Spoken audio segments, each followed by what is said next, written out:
This is Charlotte Talks. I'm Mike Collins. It is said that slavery is America's original sin. Emancipation could have been our redemption from that sin, but instead, African Americans continued to be systematically discriminated against. Race is something we have had extreme difficulty overcoming, and because of the passage of time, the complexities of race relations are often forgotten or misunderstood. With that in mind, local filmmaker, writer, and historian Fred Murphy has spent much of his career exploring those complexities, something he does in at least two recent documentary films. The American South as We Know It examines the lives and experiences of African Americans during the Jim Crow era here in Charlotte and elsewhere in the South. His latest film, The Other Side of the Coin, A Reconciliation of Sorts, looks at the same period through the eyes of white people and others, remembering their impressions and experiences during that time and later on in our history, with the goal of facilitating a common understanding to grease the wheels of reconciliation. On this last day of Black History Month, we're going to spend the hour exploring the topic of those films with the filmmaker, Fred Murphy. Welcome to the program. Thank you. I appreciate it. Nice to meet you. Nice to meet you as well. He is here in our Spirit Square studio along with another historian, Tom Hanchett. Welcome back. Good to be here. Thank you. And yeah, I'm surrounded by historians. And Michael Webb is here. Yeah. He's an historical interpreter at Latta Plantation. Thank you for being here. Thank you so much for having me. You're welcome. Let me start with you, Fred. I haven't had the opportunity to see either of these elusive films. But I know you've been touring the country with the first one, and the second one is either out or about to come out. It's we're still filming the second one. Okay. Yeah. But the first one focuses, as I said, on Jim Crow. Sure. The other one has something to do with Jim Crow, Sure. and then it expands out Absolutely. into present day. Why did you decide to focus the first one on Jim Crow?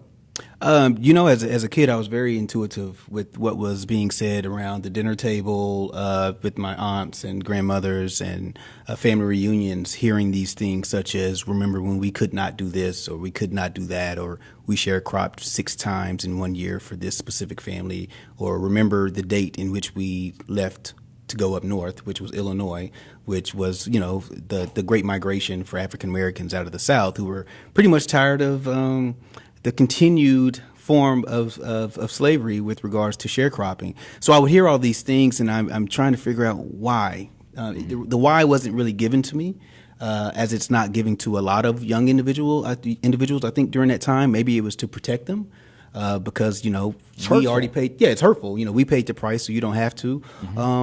Or it could have been just stay out of grown folks' business, right? It could have been either or. But it was very interesting to me. So as I got of age, I started researching a whole lot more of it. And I wanted to go around in the South, and I did, Mississippi, Alabama, Tennessee, Virginia, South Carolina, North Carolina. And I feel like I'm missing a state. And I was able to initially start this as an oral history project. But I said, this is a very visual society in which we live in. So I'm not sure if the oral history project would gain as much attention. But it can still be an oral history project with pictures. With pictures, absolutely. Yeah, sure. But then there was something to me that was just, I just kept hearing, we've done more, so you can do more. So I went and purchased a camera, and I got a student from a recent graduate from Johnson C. Smith University. His name is Andrew Smith, who has a production company called Nova Initia, and we toured the South interviewing individuals. The Oscar-winning Best Picture of the Year was Green Book, which is about this period in our history. Have you seen it? I have not seen it. Okay, I was going to ask you if you thought it was a good representation of that period. However, real quick, I am going to be, there's a hotel called the Imperial that's in Thomasville, Georgia, and I am in talks with them, with the Thomas Hadley Museum, and I'll be screening The American South as We Know It, and the proceeds of that will be going to them renovating the hotel that was located that was identified in that Green Book. Okay. Yeah. So the first film focuses on African Americans and their memories and their experiences and their feelings about Jim Crow. The second expands that out, but it focuses on whites and Native Americans and immigrants and other people. Why did you decide to segregate that out? Oftentimes after I screen the first documentary, I have whites that come up to me and say, hey, you know what? I was part of the problem. Everything that I saw in your documentary, I perpetuated that. And these are older people? Yeah. Some are older and some are in their 50s and 60s. Okay. I guess it just depends on what we define old, right? I don't want to offend anybody. Watch it, yeah. Right, I need to watch it. But they said, and I'm this age now, and I really don't care what people say about me anymore. My father has passed, my mother has gone, or my grandparents are here anymore to kind of govern what it is that I say or my behavior. So I'm willing to talk about it. So I said, the idea went off in my head. I said, well, this can be a great documentary. This could be a part 2, if you will. Mm-hmm. And that's what I did. And I sat in the homes of individuals who flat out came out and said, you know what, I was racist. Everything that I did caused harm to individuals, and I want to reconcile in some way, shape, or form. Wow. Or there were individuals that I've interviewed, specifically Susan Marshall, I remember, specifically her story. And she went to the Women's College, I believe. It was in Greensboro. In Greensboro. Bennett. And well, it was a college that was right up the street from Bennett. Okay. She's a Caucasian lady. Okay. And but she was involved with the protests and things there in Greensboro. But she said she was an individual that never believed in segregation. She's always fought for the side of equality and equity. So it's these rich experiences and stories that I hope allow individuals to identify what is needed as far as reconciliation. So, Tom, I said at the beginning that race relations in this country are incredibly complex. They're often for the reasons we do things, the attitudes that we sometimes carry around. We don't even understand why we have those attitudes, where they came from. They were probably passed down from previous generations. So let's frame that time period. Let's put Jim Crow in a place in time. When was it? Most people who were alive, obviously, as long as you and I have been alive, no. But there are about a bunch of young people who have no idea what we're talking about here. When was this? Right. Well, Jim Crow was a minstrel show character, and he was always happy. He was always dancing. I was going to ask you why it's called Jim Crow. And he was a stock character, and that character became really popular on stage and screen. Probably not screen back then. And was that character played by an African American or was it a white guy? Often in by blackface? a white person in blackface. Okay. Yep. But the happiness and the happy-go-luckiness was the point of the character, and the laws are the absolute opposite of that. And it's a genius naming situation. Who created the character? Was it the white entrepreneur that Yes. ran the minstrel show? Yes. And the purpose of creating that character as this happy-go-lucky, the world is great to me, is to deflate or to deflect from the truth of the situation? The character was an entertainment piece, but yes, I think so. So the whole era became known as Jim Crow. Why? The laws tightened down not right after the Civil War, but a generation later when there's an economic downturn in the 1890s, kind of like what we've been living through recently, where the economy kind of unloads on everybody, and people are looking for somebody to blame. And that is when the extreme segregation that I grew up with in the South, the separate waiting rooms in the train stations, first ones in Charlotte are in 1896. Black folks sit at the back of the streetcar, later the back of the bus. New North Carolina law, 1903. Even down at the courthouse, 1901, for the first time, there are separate white and colored Bibles to swear on in court.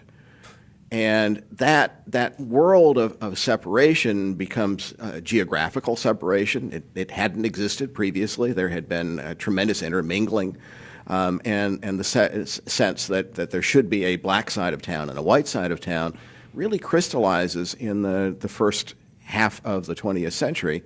And by the time you get up into the 60s and 70s, people kind of forget that it was created. They assume that it was God-given. It had always been here. And a lot of those assumptions we still carry with us. We're going to come back and talk a lot about how this developed and why Jim Crow developed and why we became a segregated society in a minute. Jim Crow was certainly particular to the South, but was it just to the South, Michael? Could you have found pockets of Jim Crow everywhere in the country? Yeah, with my area in the field of historical interpretation, when I talk about slavery just didn't happen in the South. We have to be reminded that this country was founded off slavery. During the time of the American Revolution, maybe Dr. Hanchett, you could correct me on this, New York was one of the largest slave-owning states Absolutely. in the 13 colonies. So it just didn't happen in the South. It happened throughout this country, and the founding of this country is slavery within its own fabric. You know, you as an interpreter at Latta Plantation talk about the three different categories of slaves. There's the field slave, there's the artisan slave who I guess fixed the wagon and shoed the horses and built and fixed things around the plantation, and they're the house people, the servants within the house who cooked the meals and served the food and cleaned the house. Were they treated differently? Were each of these classes of people or categorizations of servants, slaves, treated differently by the white slave owners? In other words, did they get to know the servants in the house and treat them as family better than they did for the people who actually grew the cotton and harvested the cotton? Yeah, for all those points that you said, yes, they were treated differently. For an artisan, because of his skill, he was probably the only one on that plantation that knew how to blacksmith or who knew how to be a carpenter or a brick mason, even for the ones working in the house to know how to cook. They were all treated differently for various reasons. So when slavery ended, this is before Jim Crow, because there's about 40, 50 years before Jim Crow really took hold. But when slavery ended, were those people treated differently as they wandered away from the plantation and started lives of their own as free people? That was the peculiarities, even when it came to slavery. Once Reconstruction came into play, there were some who left the plantation, and then there were others who felt like, hey, this was the only place that I knew. It was home. It was home. And so, of course, the former slave owners said, hey, listen, I'll make this agreement known as the sharecroppers agreement, where in return, I will give you my tools, I will give you the seeds to grow the fields, and I'll give you a place to stay. But in return, you have to give me a certain amount of crop each month. Mm-hmm. Guess what? Even though they agreed upon this certain amount of crop, over time, because of inflation or the economy, sometimes things had to change for the slave owner and the sharecropper being that former enslaved person, where a couple of months down the road, you know, the slave owner or the landowner will say, listen, I know we agreed upon you giving me a certain amount of crop for your payment, but listen, because of the economy, I may need you to give me more. Mm-hmm. And in return, it becomes this systemic issue where now you're indebted to me, right, and it becomes another form of slavery. Was that deliberate? Was that deliberate? On the part of some, at least? For some, yes. For others, no. Okay. Fred. And when we look at the 19th century, when we look at the black codes, there were so many things that were put in place to continue the oppression of African Americans. When we talk about individuals, when we talk about poll taxes, when we talk about literacy tests, when we talk about the grandfather clause and things like that, these things were put in place intentionally to marginalize African Americans' ability to have autonomy over movement, over their communities, et cetera, et cetera. So I would dare say that after the emancipation of slavery, individuals that were working in the house and that were artisans, et cetera, things kind of leveled out because they all had to go through the same hoops of trying to get to gain some type of leverage in their lives with trying to create these new lives that they didn't know before. That's Fred Murphy, filmmaker, historian. The film is called The American South as We Know It. The Other Side of the Coin is the other one. We're coming right back at Charlotte Talks. Support for Charlotte Talks comes from WFAE members and Tyndall Subaru Gastonia, featuring the new Outback with eyesight safety technology that sees problems and initiates action to help avoid trouble. Details at tyndallsubaru.com and on Facebook at Tyndall Subaru. And TRCW, featuring a boutique shopping experience for women with discriminating taste. New collections are arriving this season. TRCW, located at Phillips Place. Details at trcstyle.com. Tomorrow is Friday. It's the local news roundup at 9 o'clock on this program. McCrae Dallas, the central figure in the 9th District election fraud investigation, is charged with obstruction and illegal ballot possession. Meanwhile, Mark Harris decides not to run again in that race. Governor Roy Cooper outlines his priorities for the state, and another gun turns up at a CMS school, and the murder trial of Raekwon Borum hits a snag. Our roundtable of reporters details those and other stories tomorrow on this program, beginning at 9. What makes America great? That's this year's theme for CPAC, the annual conference that welcomes the nation's leading conservative thinkers. President Trump will also speak on his return from Vietnam, and we'll be there too. Special guests and lively debate from CPAC. Next time on 1A. That conversation coming up at 10 following Charlotte Talks with Mike Collins on 90.7 WFAE, Charlotte's NPR news source. It's Charlotte Talks on listener-funded 90.7 WFAE and 90.3 WFHE. I'm Mike Collins. Fred Murphy is with us. He's a filmmaker and historian. His two films are called The American South as We Know It, which focuses on the experiences, memories, and attitudes of African Americans during the period of Jim Crow.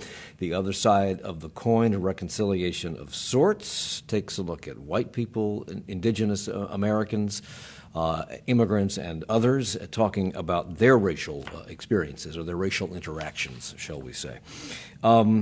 You have said, Tom, that segregation had to be invented because following the Emancipation Proclamation and the freeing of the slaves and the end of the Civil War, not only did African Americans become free individuals to make their way in the world as they saw fit, although they sometimes had lesser success with it than others because of sharecropping and the things that we just talked about with Michael Webb, they were able to live side by side with white people. It was no big deal, correct? That's true. About 30 years, there's this kind of window of opportunity where African Americans coming out of slavery, many of the leaders are artisans. There's a guy here in Charlotte, William Hauser, who was born an enslaved person in 1847, came to Charlotte after the Civil War. His trade was making bricks. Pretty soon he had a brickyard. He owned property where bricks were made. He invested in a steam-powered brick-making plant. He had teams of artisans who went out and built stuff. About half the buildings, I just found this last weekend. I've been tracking this guy for years, and I found a piece about him that about half of the buildings in the Charlotte area, out as far as Hendersonville, were built by William Hauser. I forgot to do the reset coming out of the break, which means I forgot to say who you are. Tom Hanchett is an historian. Fred Murphy's the filmmaker we're talking to. Michael Webb's an historic interpreter at Ladder Plantation. I've also forgotten to tell people they can join this conversation. I'm completely discombobulated today. You can join us by emailing us at charlottetalks@wfae.org, searching for WFAE on Facebook. Get to us through Twitter at Charlotte Talks, and you can watch us, by gosh, on Facebook Live. In your book, Tom, Sorting the New South City, Race, Class, and Urban Development in Charlotte, 1875 to 1975, you say that in the decades following the Civil War, Charlotte had no hard-edged black neighborhoods. Rather, African Americans continued to live all over the city, usually side by side with whites. And this was not peculiar or particular to Charlotte. This happened everywhere. That's true. Something changed, and you've alluded to this, at the turn of the century. Some have said the Industrial Revolution brought this change. Others have said economic downturn brought this change. But it would seem to me that it would take great effort to change this. If people are living side by side and suddenly someone somewhere decides, you know what, these people need to be ghettoized. They need to live by themselves over here. That's a massive movement of people. How did that happen? The movement takes a little while, but this was a city that was growing very quickly. And so as new stuff was being built... But this happened everywhere. This happened all over the South. It happened in the North. And cities as a whole are growing quickly. In Charlotte, one of the key moments is when deed restrictions start to be inserted in the deeds. 1901 is the first one that says this property should be used only by members of the Caucasian race. And that's in a new streetcar suburb. The streetcars had allowed the city to break the bonds of the old walking city. And so out in places like Plaza Midwood and Dilworth, you were making it up. And as you were making it up, you inserted this new piece. And the same thing happened as late as the end of World War II when Levittown was being Right. built up. Once the restrictions are in there, they become best practice because they're the new thing. And eventually the federal government includes a requirement that you do that if you want to get Federal Housing Administration loans. I don't know if any of you know this, or I don't know whether it comes up in your film, because this actually predates anybody who would be alive today to be able to talk about Jim Crow. They were probably talking about the tail end of Jim Crow as opposed to the beginnings of it, but what did African Americans think about this? What did white people think about this when suddenly it was verboten for them to live together after years of living together?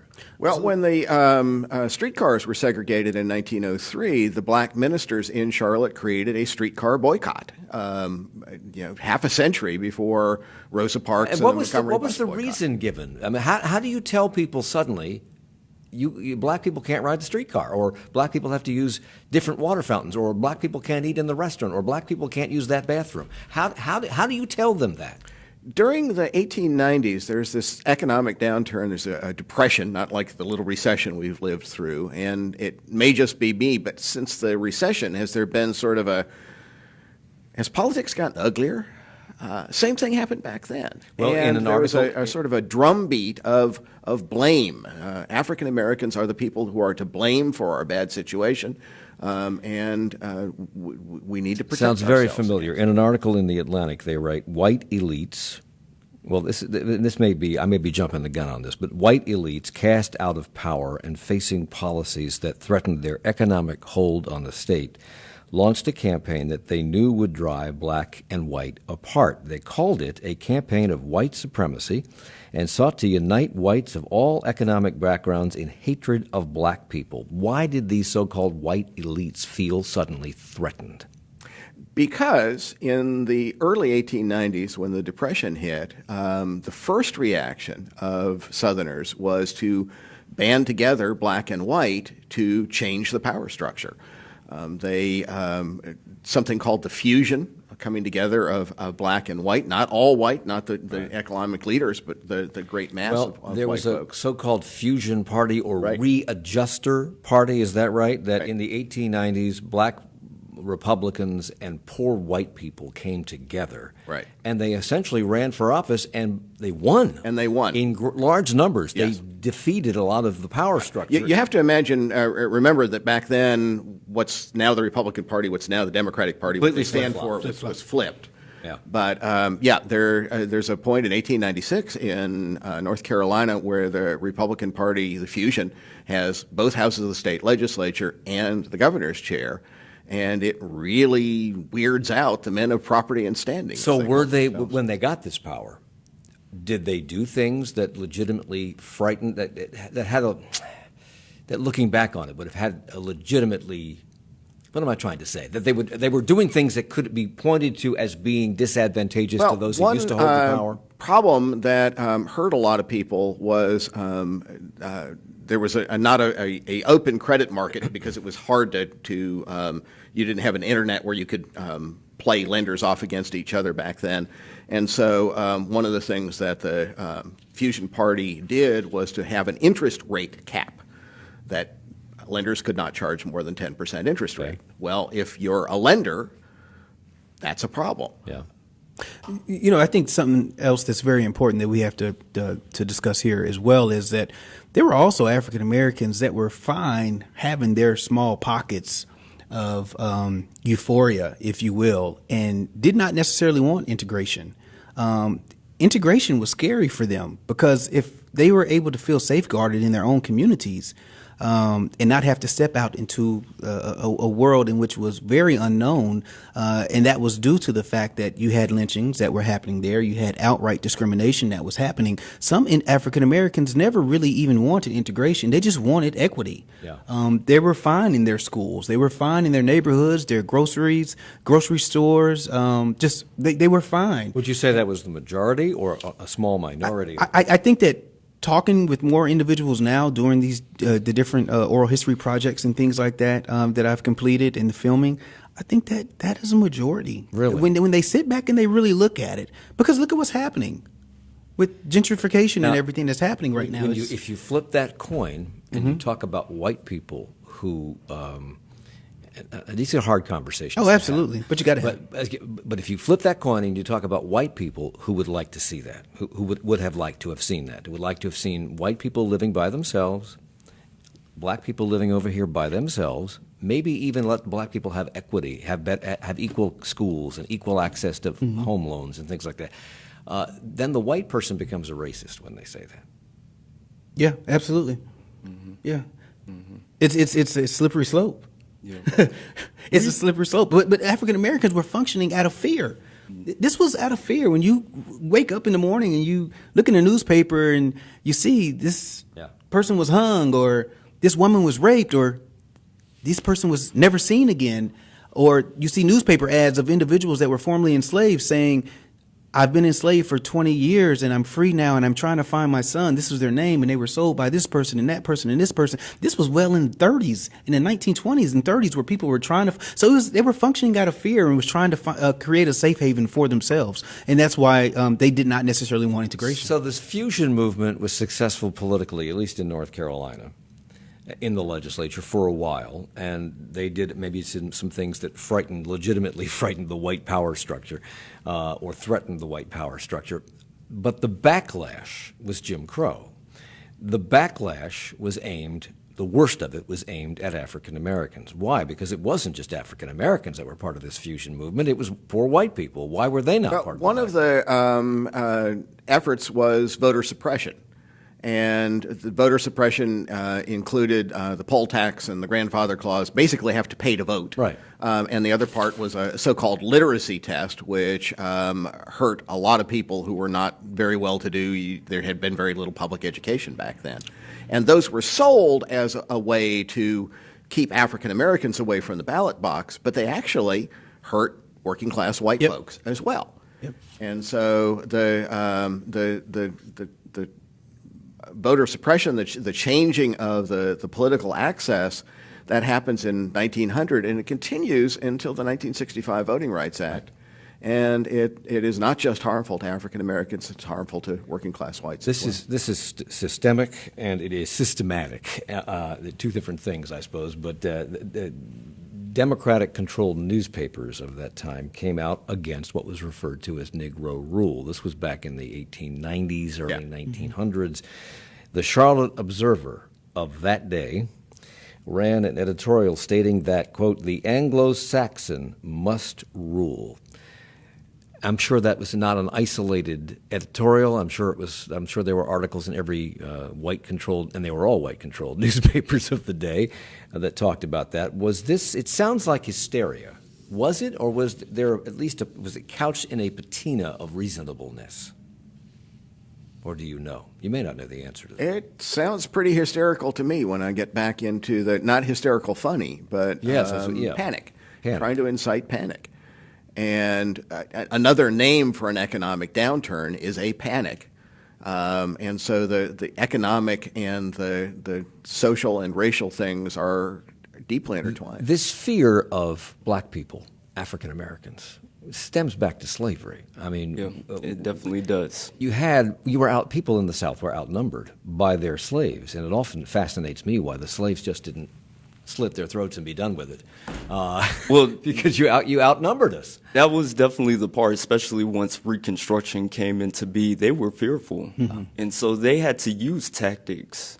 Especially once Jim Crow came into play, after many of these African Americans were in politics as senators and as other in political realms as well. But white people knew the black people that worked for them. They knew they weren't. Yes, so you need a catalyst to kind of give some influence and power and sway.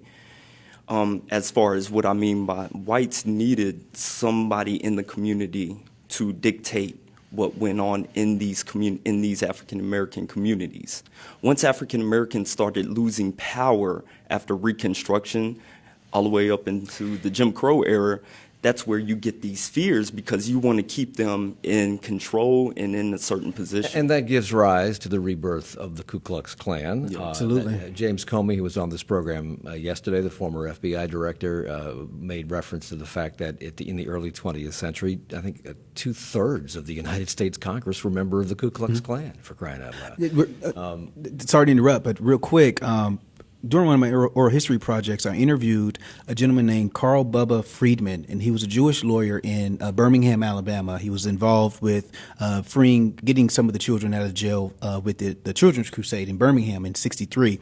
And he said, in order to hold office, in order to get in any type of political sphere or to hold office, every person from the police chief, fireman, et cetera, it was mandatory that you join the Klan. And now we know that that's not just germane to Birmingham, Alabama, right? So you're right, and it was around during that time period. Well, of course, the 20s was the strong second rising of the Klan, which of course originated in Giles County, Tennessee, which is where I'm from, Pulaski County. So they had that stronghold because. Just imagine if you were able to have control over people of color, African Americans for all these years, what in the world would life look like when you do not have that control anymore? Who's going to give that up? Yeah. Why in the world would someone say we're ready to make things equal? So you have this hysteria whipped up by the newspapers. The Ku Klux Klan reconstitutes itself. There's another thing I was going to bring up. Birth of a Nation. Yes. That movie. Mm-hmm. History writ with lightning, said President Woodrow Wilson. And you have to it's put not history, it's propaganda. That's right. Sure. You have to put that movie into context. This is the beginning of motion pictures. It was fascinating. It's like social media. It had to be true. It was on the screen. The pictures moved. And it was incredibly racist and hysterical. That formed a lot of people's opinions about black people for generations, that movie. Still does. Yes, it does. And actually, D.W. Griffith, right, who wrote The Klansman, he has origins that go back to York County, South Carolina. Yeah. And where he gained influence to write that book was a situation that occurred during Reconstruction. I previously worked at another site where we talk about this. There was a gentleman by the name of Jim Williams who was enslaved in York County. And sometime during the Civil War, he ran away from his plantation to join the Union Army during the Civil War. Well, when he comes back, he's in his Union blues, and he starts his own militia now with the new governor of South Carolina trying to form a militia for the African American community. He becomes the leader. Well, the problem was the former slave owner of Jim Williams did not like all this power that he had. And this is where that stems from the fear that we were just saying. Oh my goodness, we're all going to die now that, our former enslaved people are up in arms and you got to do something about it. And so eventually, unfortunately, they hang him.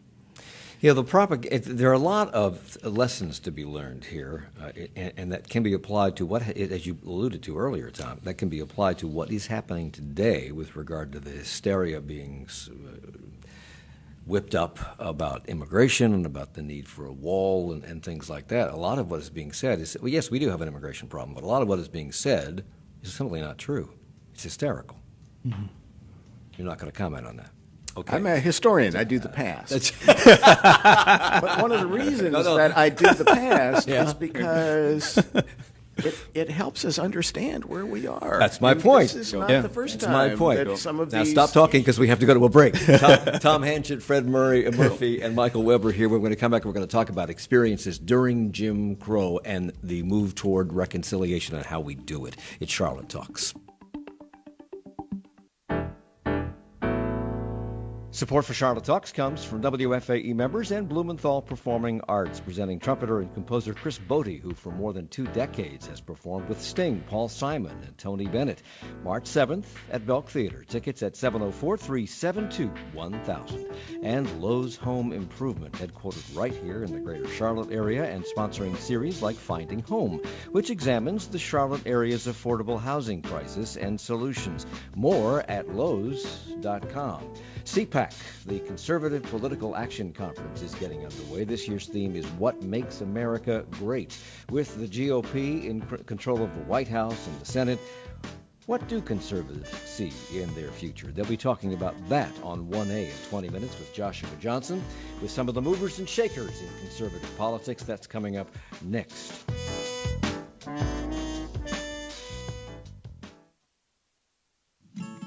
As the Beatles once wrote, tomorrow never knows. News happening today might only matter today, or it might even be more important tomorrow.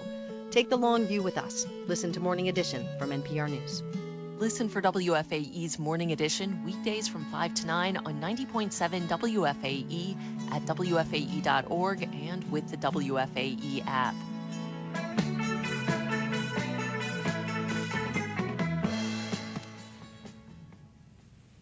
It's Charlotte Talks on WFAE and WFHE. I'm Mike Collins. Let me see if I can do this right this time. We're here with Fred Murphy, filmmaker, writer, historian, the auteur of The American South as We Know It and The Other Side of the Coin, A Reconciliation of Sorts. Tom Hanchett is here, historian, and Michael Webb, an historic interpreter at Latta Plantation. The first film, The American South as We Know It, focuses on the experiences, memories, attitudes of African Americans who lived during Jim Crow. Yep. Are they angry about it still, or do they look back on that period with some bemusement? You know, individuals that I've spoken to, a lot of them are still angry. Mm-hmm. You've limited their movement. You've limited their ability to raise their kids in an environment that is non-threatening. There were invisible lines all around you that you knew you couldn't cross. And there was the actual treatment of individuals. Oh, absolutely. The way people treated them. I mean, I remember, this is an anecdote, but I remember when I moved to Columbia, South Carolina from Washington, D.C. in 1976, and I was walking down a downtown street. And it was crowded that day for some reason because there's never anybody downtown in Columbia. But I was walking on the sidewalk, and African Americans were approaching me. They got off the sidewalk and walked in the gutter. Sure. And I thought, that's odd. I'd never experienced that. To you. Yeah. To them, it was every day.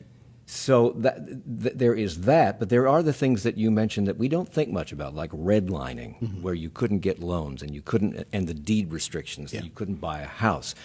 These are the kinds of things that have long-lasting effects, and I would say are still being felt today, which is why we have this upward mobility problem in Charlotte. If you're born poor here, you die poor here, and that is because nobody in that era, no African Americans in that era, were allowed to build wealth. Yeah.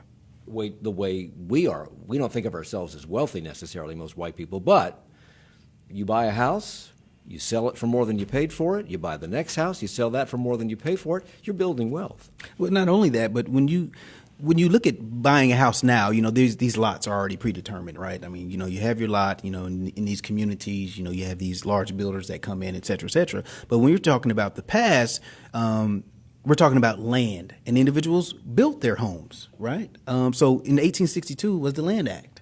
And I think the last person benefited from the Land Act in the 1980s, and it was in Alaska. But there's been a landlock in this country for centuries. And unfortunately, African Americans and Native Americans weren't able to take part of that because they weren't considered citizens, and they had to jump through all the same hoops that they're having to jump through now so that's part of the issue. And in fact, lending laws, United States government lending laws prohibited a lot of black people from getting the kind of loans that white people got every day, even if they weren't qualified for them. Is that right, Tom? Yeah, one of the things that I show when I give talks about sorting out the New South City is the FHA lending manual from the late 1930s, which categorized racial groups in terms of their loan worthiness. And down at the bottom were Negroes and Mexicans. Yeah. And that made it really hard for an African American to own their own home. Now, some did, but my dad got a VA FHA mortgage, and when I wanted to buy my own house, he gave me a loan for part of the down payment. Yeah. That's a generational wealth accumulation. Yeah. So there are the indignities that we all know about. separate water fountains, separate bathrooms, not being able to eat at the lunch counters at Woolworths or other places. This whole idea of second-class citizenship, and then there are these things like redlining and that hold you back. Purposely, they're hidden. You can't see them. They're the things you could see and the things you could not see. They were all set up to discourage and defeat African Americans from succeeding. What makes people who lived through that time angrier or more resentful, if that's the right word? I'm not. You tell me how they feel about this. Which is worse for them? Which was worse for them? Yeah, I think that some of the things in which they're seeing now. I mean, when you see a young Tamir Rice at 12 years old, within 2 seconds, when the police come up and they shoot him and they kill him. That's a vestige. You see that as a vestige of Jim Crow. Oh, absolutely. Mm-hmm. Absolutely. I mean, the fact that regardless of how old the young African American child is, if they have a gun in their hand or what resembles to be a real gun, there's a good opportunity or a good chance that you may not make it home. The fact that you're followed through department stores, even though you could probably buy anything Sure. in the department store, you're Absolutely. followed because you could be a shoplifter. Absolutely. Because you're black. There's perception. Perceptions influences behavior. So how do you get over that? How do you get past that? We're way past the legalization of Jim Crow, but the vestiges still remain. How do you get past that? It's $1 million question, man. That's the $1 million question. I think we need to really open Pandora's box and talk about past history, like what Dr. Hanchett and what Mr. Murphy is doing. We need to really sit down and have an open discussion as Americans and really explain how we feel. When you take young people through Latta Plantation and you talk about slavery and you talk about the aftermath of slavery, I'm assuming that you do bring up some of the aftermath of slavery. Maybe you don't. I do. What is their reaction? Because a lot of kids, this is new information. Yeah, yeah. With the new world age of technology, all the information is right under their fingertips. They always want to know, the abuse and the punishment that the enslaved were given. And unfortunately, a lot of these incidents were never really recorded and documented. We only have anecdotal information. So I can only talk about the historical narrative of what could have occurred if an enslaved person would have gotten out of line. Yeah, because the white owners are not going to document in their diaries, I beat Jim today because he stole a piece of candy. No, not at all. We do have one document where one of the enslaved, Peter, he runs away, and Mr. Latta puts an ad out in the Catawba Journal. And usually when they catch one of their enslaved runaways, they put another ad out to let them know that, hey, we caught them, everything's fine. Well, guess what? Mr. Latta didn't send out that reposting. So we assume that Peter ran away. So what does that tell us, though, about the conditions that are going on in Latta? It kind of only gets your imagination going as far as the conditions. You do have to understand the history, because if you don't understand the history, you don't know why we feel and act and do things the way we do them today. And a lot of African American history is not told. It has traditionally not been told in textbooks or in schools. A lot of people don't know that it was slaves who built the White House. Slaves built the Capitol building in Washington. And one of the people you interviewed, I saw one brief clip, Fred, of your movie. A woman points out that African Americans built the South. She says that when people say, go back to Africa, she asks, why? We made this Africa with our blood, sweat, and tears. People don't think about that. No, they don't. No. What's it like to carry that awareness that your ancestors built all of this? You refer to the brick guy. He built all of this. May I interject? Sure. Because I get this question all the time at my job. And I get unfortunately, a lot of white Caucasian ladies asking me, why do you guys still press upon this issue of slavery? Why do y'all still want to talk about slavery? It was so long ago. Well, I tell her, since it was so long ago and we need to stop talking about it, let's stop celebrating the 4th of July. How can you not talk about something that was in the fabric of this country's history? That still allows this country to be an economic juggernaut. Because when you look at, there's this book that's called Ebony and Ivy, and it talks about the enslaved individuals and their contributions to building prestigious colleges and universities in the country. So, I mean, let's look at the University of North Carolina, for example. You have parents that are walking up there dropping off checks, $100,000, $140,000, $50,000 for their kids to go to school. Who built majority of that campus? Yeah. Right? Yeah. You got it for free, Yeah. right? Yeah. So, I mean, the legacy and the economic advantages that this country has been able to achieve off the labor of enslaved individuals, I mean, it's infinity. It doesn't stop. I'm reminded about it every day. Clemson University was once a plantation. Yeah. In the middle of campus is John C. Calhoun's plantation. Guess what? Yeah. This is where I come into play, because this is what got me started knowing my family history.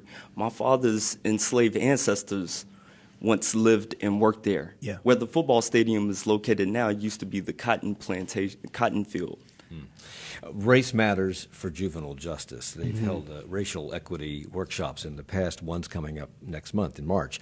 But following an earlier workshop, the Observer's Taylor Batten wrote a column about what he learned when he attended it. He said, here's the upshot. It's not about blaming current-day whites. It's not about asking whites to give up something. It's about whites recognizing and accepting how systems, laws, and structures have benefited them and hurt people of color since before the country's founding, and that the effects persist today. Let me ask the white guy in the room. I know you're in a story and you don't talk about the present, but this is about the past. Do you think most white people recognize that, even know it? Think about it. I don't think so. There is a marvelous book called The Color of Law that is being used as a community read in many parts of Charlotte today. If you're interested in this, coloroflawclt.org. And there are discussions about this legacy that shut people of color out of the wealth building that advantaged white folks like me. Like I said, I'm in a neighborhood that's gentrifying. I'm going to eventually sell my house for much more than I paid for it. That's because I own my house. If I was a renter, my family had been shut out of ownership, I wouldn't have that benefit. And the book that I wrote called Sorting Out the New South City looks at the roots of this kind of racial segregation in Charlotte. I'll put in a plug. I'm going to be talking about that in detail this Monday, March the 4th, from 7 to 8 at the Morrison branch of the Public Library near South Park. This is a story that we are all embedded in, no matter what our racial background, even if we are just brand new newcomers to this country. The momentum of this history is very much with us. And if you need proof that there are vestiges still of all of this, I can look at Fred Murphy and get that proof. And here's how. In that same article that I referred to that Taylor Batten wrote, he refers to a guy, are you sitting down? Yeah. By the name of Deshaun Murphy. That's you, isn't it? That's me. You're Fred Murphy on this program. You're Fred Murphy as a filmmaker. You're Fred Murphy in your day job. Why?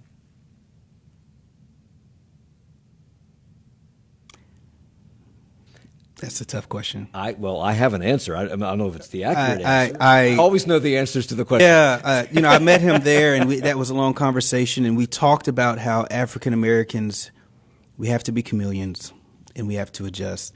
That came about because I've gone by Deshaun Murphy my whole life up until my 20s, and I was not getting callbacks for jobs. I just wasn't getting any hits. And I was at a bar in Atlanta. I was down. I was talking with a white guy, and he was like, "Man, you look kind of down." I said, "Yeah, well, got some things going on." And he asked, "Well, what's going on?" So we talked. Really nice guy, and he said, "Well, what's your name?" I said, "Deshaun Murphy." He said, "Do you have a first name, or is that your middle name?" And I said, "That's my middle name. My first name is Frederick." He said, "You have to change your name on your resume to Frederick Murphy." Did it work? It did. Because I got callbacks, multiple callbacks from the exact same places that I put the resumes in prior to. And I got one of the jobs at the exact same places. Same resume, everything. But that name change from Frederick, which is my father's first name, to Frederick Murphy versus Deshaun Murphy. Obviously, it sounds less ethnic, and yeah. So as I sit here and talk to you, and you're the subject of my film, what went through your head when that hit you and not only when he told you that, Yeah. but when you found out that it worked, he was right. Yeah, I was told that before, and I kept fighting it. I knew I probably needed to. Makes you angry. I can see it. Oh in your yeah, eyes. yeah. I'm still upset. I can see it in your eyes. Yeah, yeah. So I knew it before. I mean, I was told that before. People with quote unquote black names, you're not going to get a job with that black name. So your second film has an eye toward it's not focused on African Americans. It's focused on people of other races, but it's also brings up the question of reconciliation. How do we make steps toward reconciliation? We have so much. Everybody is carrying around this baggage. How do we get rid of the baggage? What's the first step?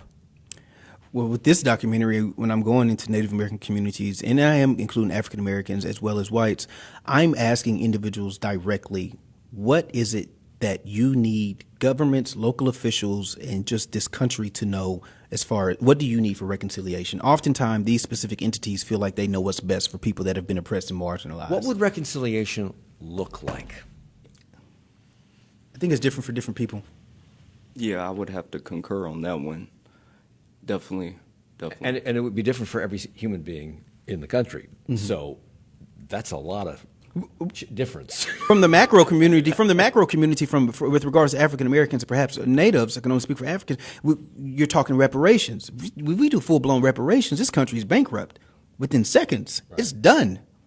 But Finito. I think that could be divisive too, because then you'll have a part where people will say, why do they get something we don't? Of course. You know?